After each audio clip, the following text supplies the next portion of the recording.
Welcome everybody to another Raid Shadow Legends video, and here we are with another one. This is going to be very interesting of a video. This is going to be about learning the different types of roles your champions can be built in Raid. Particularly for people who are always like, well, who do I 60? We did a video about that. What are the most important things in Raid? Did a video about that. And now that you know accuracy and speed is important, now that you know who to 60 or you know how to keep getting more 60s, now you need to actually choose the champions for their specific roles that you're going to 60, and of course build up and gear, master, and invest as well. So I want to go through some of that. I have lots of champions, right? And it doesn't matter if you're an early game account, mid game account, or an end game account. You might be like, how much more do I need to build, right? Well, I always look for the two most important things are, do you have enough nukers, and do you have enough revivers / support cleansers and things like that. Now I did accidentally meant to put / cleanser here, but I want to go through the specific roles. I did do this on stream, but I've actually readjusted it to more specific to what most players will see. So let's go with the first role, which is going to be, I'll show you one, a reviver / cleanser. So let me bring one up real quick. I have a champion that was fairly new, right? You might consider, she was a fragment summon and Korra, White Queen and Korra. She wasn't like a fusion tradition FFS or anything like that. She does have a revive here. She's not AoE revive, but she has a revive and she has a full cleanse. It doesn't need Narcissus to do that. Narcissus gives you the strengthen, right? And some Terminator boost, actually. Only 10%, Sag. Now, she does fall into this role here, which is going to be the reviver / cleanser, which means she can do both. You don't have to have champions that are both. You could have just a reviver that puts buffs or a cleanser that puts lots of buffs, right? Like a Mithrala. Early game, you're going to want to push that 190 speed to close to 200. Boosters, as you can see, will be the 200, so you don't have to worry. Revivers usually be a little bit less. The reason why they're a little bit less is because they're usually going to have resistance, right? As you can see, you have to build resistance. If your revivers / cleansers are getting hard CC'd, stunned, provoked, sleeped, petrified, frozen, freeze, you don't want that, because then they can't support everybody else. They can't revive, they can't cleanse everybody else from those CCs. So that's why they have to be built. I would advise try to go that, like we talked about the laws, right? The laws of 200, the laws. So we try to push what? 200 speed and 200 resistance. Very early game, the law of 200, right? As you can see, that applies here. That's early to mid game. Late game, you're gonna probably push like 251, and you're gonna probably push like 400 resistance, and then end game you can see how crazy it can get, around 400 speed to up to 800 resistance. And if you don't believe, I will show you a champion that I have that's just fits that requirement. I have a Kaja, the Rai, which is not only a Terminator booster, a cleanser. She cleanses people only if you get a full cleanse of Timid's there, and then she's also an AoE reviver. And right, let's see what speed I have on her. Almost 400, and look at her res, almost 800, right? And if we look at what the requirement is there, boom, almost an end game Kaja, right? So let's move on to the next one. Next one's going to be debuffer, right? Someone who's putting lots of poisons, like lots of hard CC stuns, maybe provokes, I don't know, whatever you want, / lockouts. That's like Basher, Warlord, Yumeko, different champions of the sort, Night Queen Crixia, things like of that nature. There's some free to play ones like Alika. She's also another one that's affinity base. You can use this champion that has an AoE lockout. As you can see, increased cooldown of enemies by 2 turns. That can still weak hit spirit champions, so be careful. But on a 3-turn cooldown, to reduce it by 2 is not bad, right? So as you can see, we can build those champions. If you're early game, a little bit slower than your reviver at 195, right? Not that much slower. Actually, a little bit faster. Sorry, a little bit faster. And speed way more, right? Up to 350 compared to 400. So it's like they're stronger. They have to be faster in the beginning, but then they get slower later on. Now you can make them go up to 400 as an end game, but then you have to worry about that accuracy too. You know what I'm saying? Like, it's not easy to get that 400 speed at 800 plus accuracy. That's insane. But don't worry, go for that law of 200 if you're early game, right? Go for that 200 speed, 200 accuracy, the law of 200, right? Then you focus on the law of 3 and the law of the 4, and you can see that it falls into play once again. But these are the stats that I recommend for most players. I do have some lockouts that are going like 380, 370, but if you go like 350, you might be able to hit that 8 to 1,000. That all depends on blessings, depends on what you're doing on your artifact ascensions, depending on what masteries you're getting. It is hard to get to 1,000, but you can bring increased accuracy to help yourself get that extra accuracy as well. All right, what's a booster? I think we all know what a booster is. It's a champion that's going to boost people's turn meter, right? Let's bring Apo the carry, which is a more free champion that everyone knows. It's a rare from the high elves. If we look at this A3, it places an increased speed, which is nice, helps out your ticks of your turn meter, but then also boosts or fills the turn meter of all allies by a certain number, sometimes 15, sometimes 30%, right? Depending on the champion you're using. So what do we want to do? We want to build those champions very, very fast, because they're usually going to be going faster than your cleanser slash revivers, going at 200 all the way to 440 speed.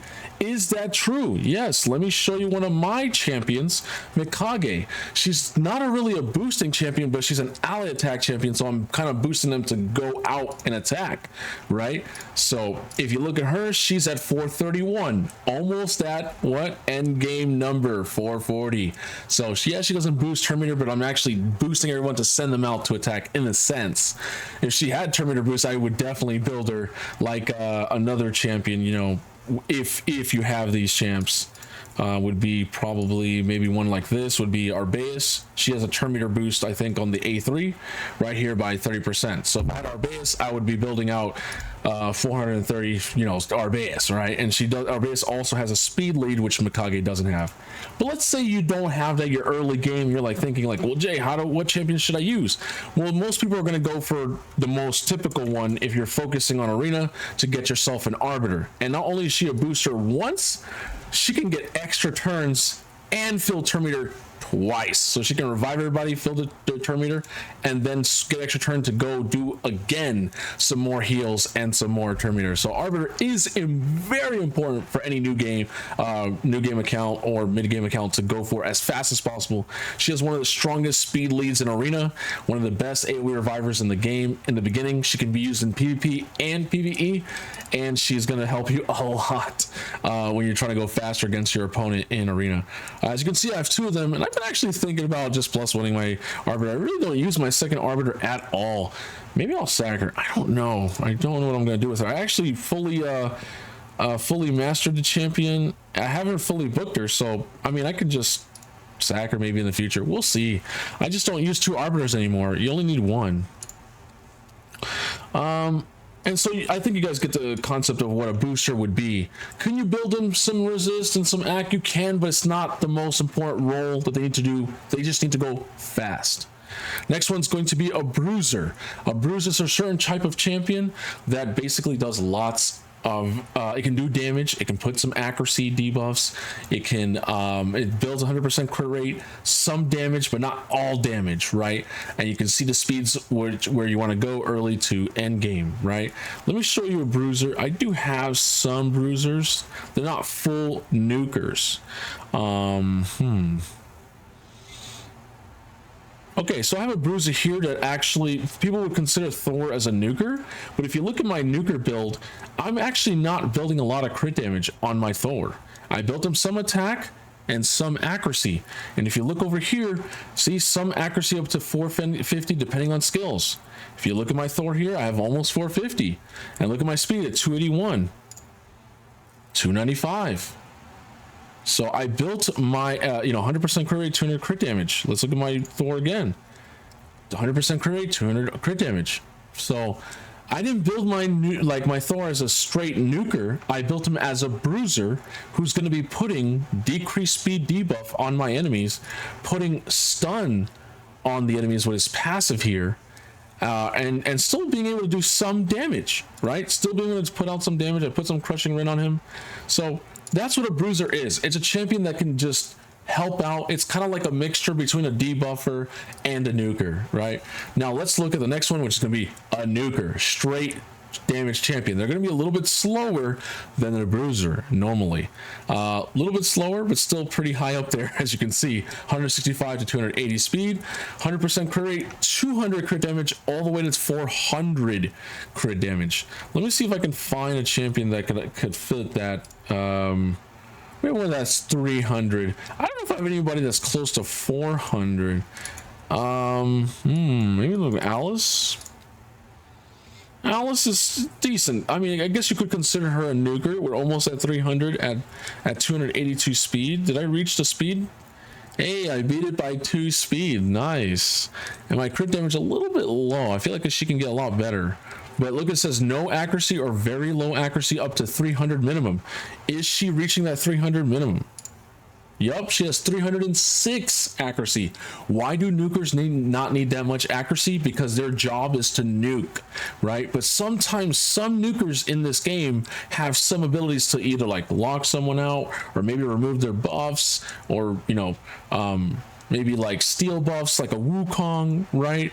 Let me see if I can find my Wukong.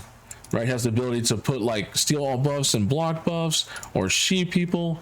So you might want to, you know, consider that. My Wukong is very slow, as you can see, 159. Did he reach the number?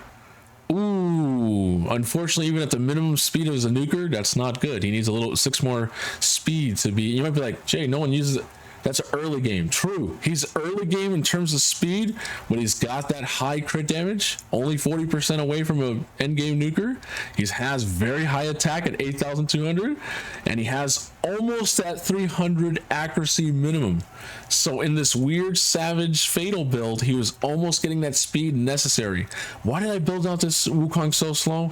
Because he actually comes back and gets free turn meter whenever he comes back. So I figured, why even make him go first? I don't need him to do that. He can be slow, come back, and just blow people up in one shot. So that's why I did it that way. I don't use him as much as I did before because so many people are picking Wukong in live arena or just in arena in general. But I just want to show you the different speed levels of why you can do this. Now let's look at the last one of the most archetypes that people don't talk about in raid that much, but this can help you a lot in Spider against lots of bosses, in Hydra, super powerful, and as well in other areas of the game. But it's going to be the resist tank. It's going to be more slower, methodical champion. It's a mixture between like a reviver cleanser with a debuffer and a little bit of a, I mean, sometimes a bruiser, you can build them some crit rate if you want, but I don't. Let's see if I can find a champion that I have that can fit that role. I think I built him with crit damage. Yeah, crit damage. Let's see a resist tank. So there's some interesting ones. You have stuff like maybe this. Now, he's pretty fast though, but he does have a lot of resist. Nice. He has some accuracy as well. All right, so I built out a resist tank Emic trunk heart, right? Most people build out trunk heart at 270 or like 251 up. Why? Because of you know, tunes for like Iron Twins or other type of things, because they're trying to do like clan boss or infinite team with like Shogun or whatever you're doing, right? I built them out in arena because I was tired of getting like locked out, and I was able, or sometimes I went first and put this unkillable, right? He's basically a champion that puts taunt, which is super good for Hydra, super good for like forcing enemies to attack him, right? And then he has the ability to like lock people out. He can put shields on all his allies, and also like give them unkillable buffs so they don't die, right? So I thought to myself, okay, this would be a perfect resist tank. Look at the speeds that you need for a resist tank, 150 to 251. Did I reach those numbers? Almost. Went a little too fast, but I was using them in live arena. Let's look at the resist. 702. Did I reach it?